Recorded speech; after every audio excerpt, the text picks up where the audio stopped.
On today's adventure, we're going to go deep into Illinois public land, battling new ground, I may try to get new equipment, and the highs and lows of archery.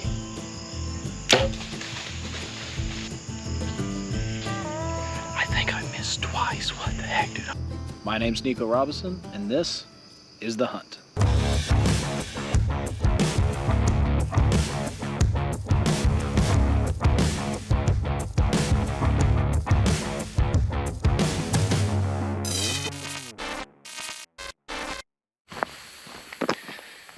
Okay, so this is going to be set 1, 2, 3, number 4. We were off this morning and not too great, nothing really showed up. And I'm kind of right where I thought we would go in. If you look, there's deer tracks all over in here, all over in here. And they're coming from this bedding, they're crossing through here, and they're following that tree line and going in. The problem is that that bedding, or wherever they're going to and coming from back there, the wind's blowing right out across all this bedding. So all the area that the deer would need to come through to get back there, we're just blowing it out with our scent. So we're gonna try to shoot up here a couple hundred yards and come in behind it, kind of on a curve. The land kind of juts to the left up here. The tree line kind of changes. We're gonna try to get on that, and we'll have a crosswind, and hopefully when the thermals change, it'll suck back downhill and we'll be set.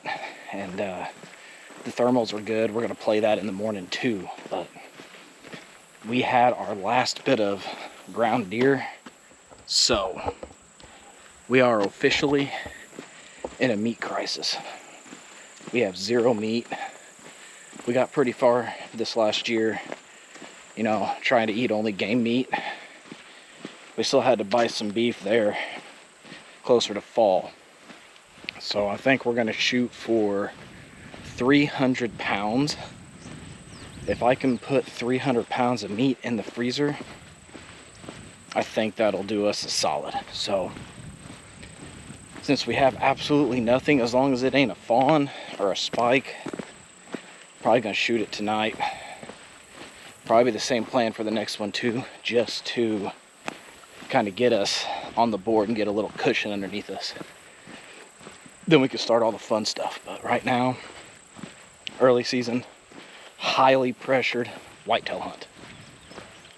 Yeah, let's go.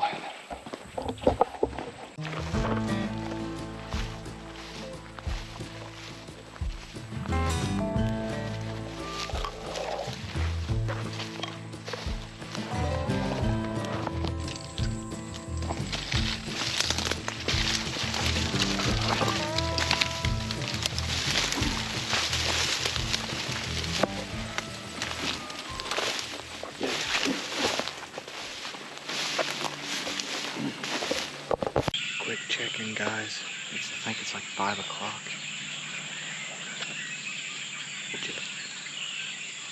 Yeah, it's 5 o'clock, so we've got like maybe 2 hours, a little less than 2 hours left for our set. And we just had a big thermal switch. I don't know what it was. There was a gust of wind, and now the thermals have changed. They were pulling down back behind me, and now they're level or even rising, going behind me. Using this, what are they? Windicator, but the fluffy stuff. It's way better than the powder. The powder's not really that good, but these little puffs, little cotton threads, just going up and out towards that field.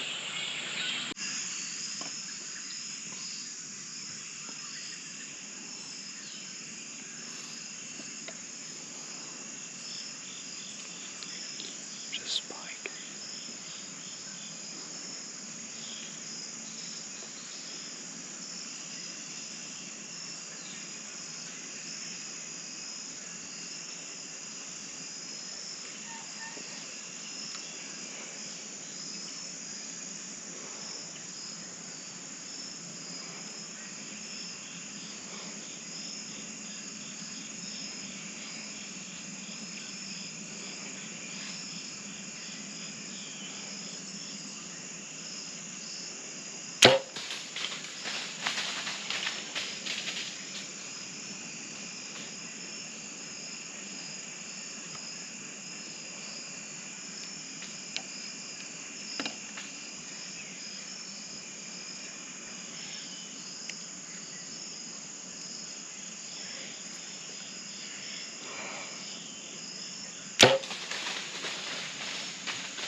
place. What the heck, dude? I'm shaking.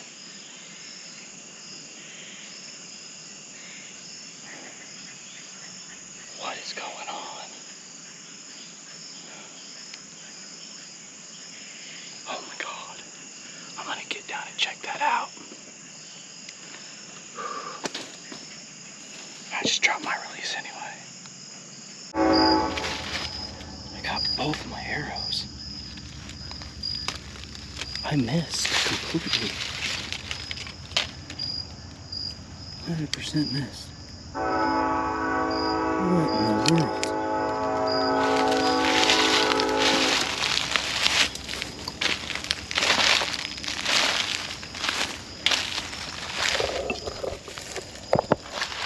I don't know. That makes my stomach hurt though, man. But I don't know. There's still plenty of time to hunt. And I know now that they're coming through here pretty heavy. So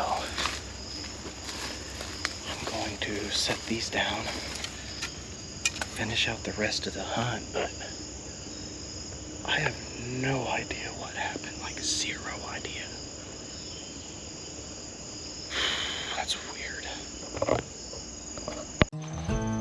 After retrieving my arrows, I had to do some soul searching and come to the realization that it might actually have just been me. So I decided it was probably best to take off the next morning. We stayed home, set up the lawn, and fired the bow. I was able to work out a couple kinks, get a little more finely tuned, and verify everything out to about 50 yards. We feel safe. We're gonna move back into that same spot this evening.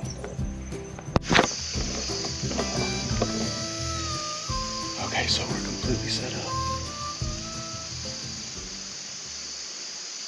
Give you guys a quick look around at what we're doing here. We're sitting over this big empty area, or big thick area. It goes downhill pretty quick. There's a field of sorghum back there in the back.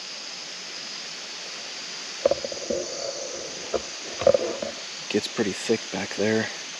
There's sorghum behind us. Let's look out in front of us. Got about 20 yards right here. Here's a scrape. The furthest shot in here is 20 yards. And I'm hoping they come out of there and walk right through here. That's the hope.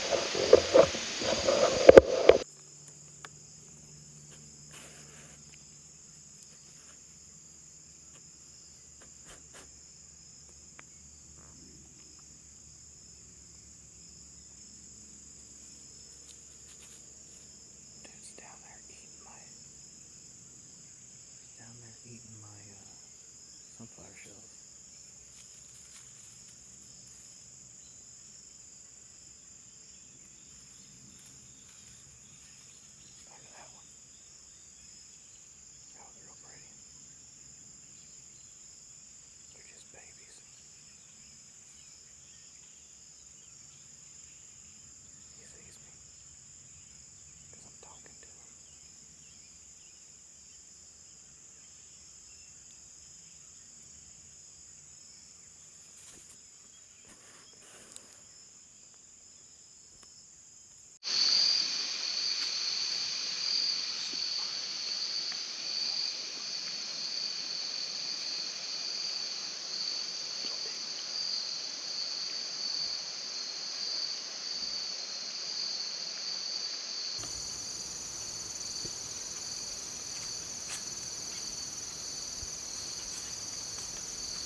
No deer, no matter how small, fails to get my heart racing.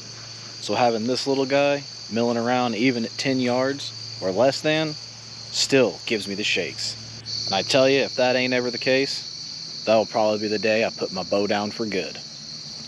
But as the evening sets in and a chill hits in the air, I gotta put my hoodie on and get ready for the rest of the night.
Yes. Might hit her in the spine a little bit.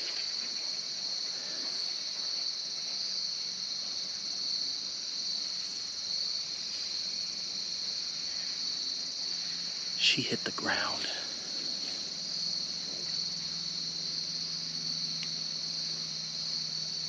She is making some noise though. I ranged it and she, right as I went, I could feel my release, like, cause it goes click and then releases. And right as I felt that first click, she kind of did one of these to pick up an acorn. I think I might have hit her in the spine. Whenever you're unsure, always give a little extra time before getting down to track. So I waited till dark settled in and hopped down from the tree. At first there wasn't a whole lot of blood and I was surprised that she wasn't laying right there. But we got to looking, found the blood, and trailed right up to her. She had ran back into some of the meanest, thickest stuff that was on this section of public land.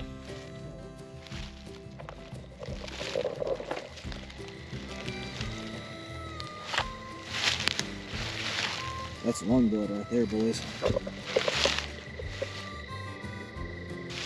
Oh, this is a big one. So we drug her up to a spot, checked her out, and decided it would probably be best to let her sit tonight.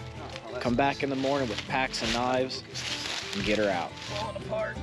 I'm going to get my knife and stuff. And yeah, saw a lot of deer tonight. I'll probably take a day off and then I may hunt one more day and then we'll be hanging out with Jan. So yeah. Oh, let's get the hard part done.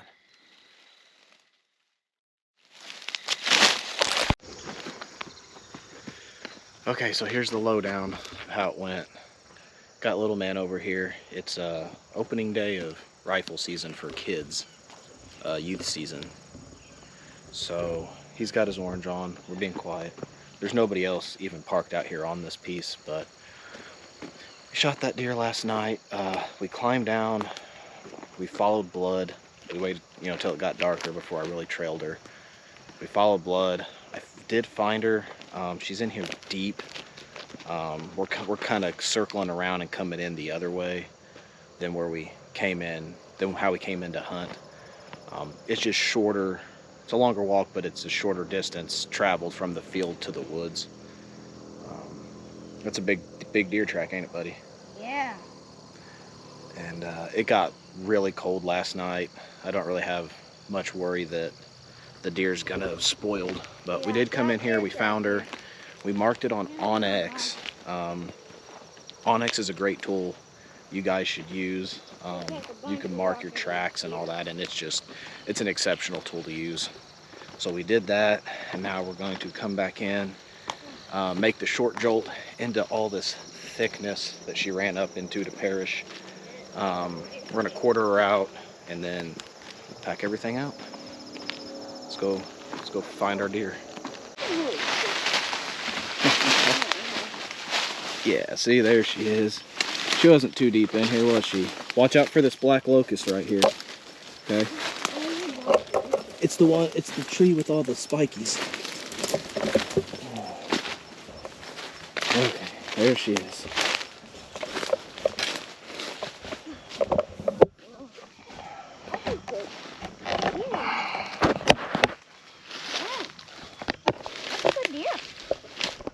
I think so.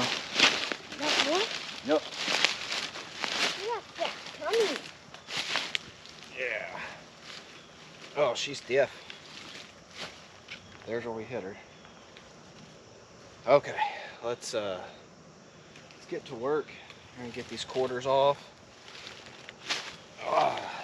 Get you rolling. This all just falling off.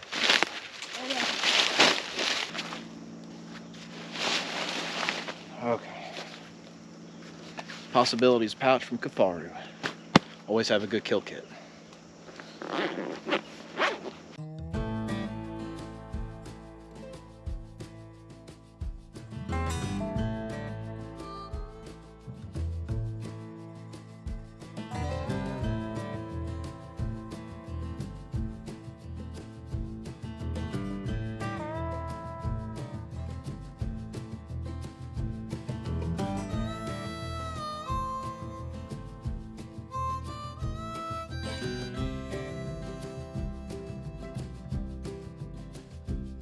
Here's the chest right here. If you're gonna have spoilage, it's gonna be right here in that socket. I tell you what, it just smells like deer meat, man. So we're golden. We just gotta not pop that gut cavity. All right, buddy. It's okay.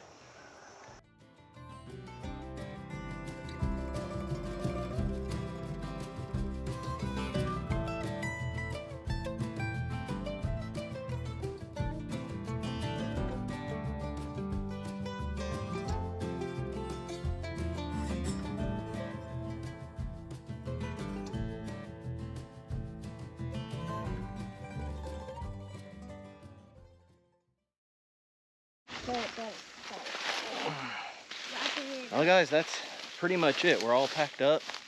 We got both quarters. And Ooh. we still got our turtle shell. We still got our turtle shell. And that's... Jeez. It's not without its dangers. Make sure you're wearing that orange, okay? I want you to have that orange where people can see it. We got both hind quarters, both front quarters, what's left of them. Yeah? Both front quarters, you know, what's left of them. Both the back straps, neck meat. I think that's a pretty good haul. It's probably going to be equivalent to what you would get from the processor. The good part being, we're going to cook those shanks. Those aren't going to get ground down. We're going to show you guys how to do that later. That's probably one of my favorite meals. You coming, little buddy? But the shanks are probably one of my absolute favorites. And then I want to shoot a really big body deer that makes sense to keep the rib meat. I want to show you guys how to do a rib roll, which is something fantastic. But we're gonna get this guy home, hang it up in the cellar where it's cold, start processing, and if nothing else, we'll see you guys in the stand Monday afternoon with Jan, starting on the next episode. If you guys want to see more, hit that subscribe button. Peace.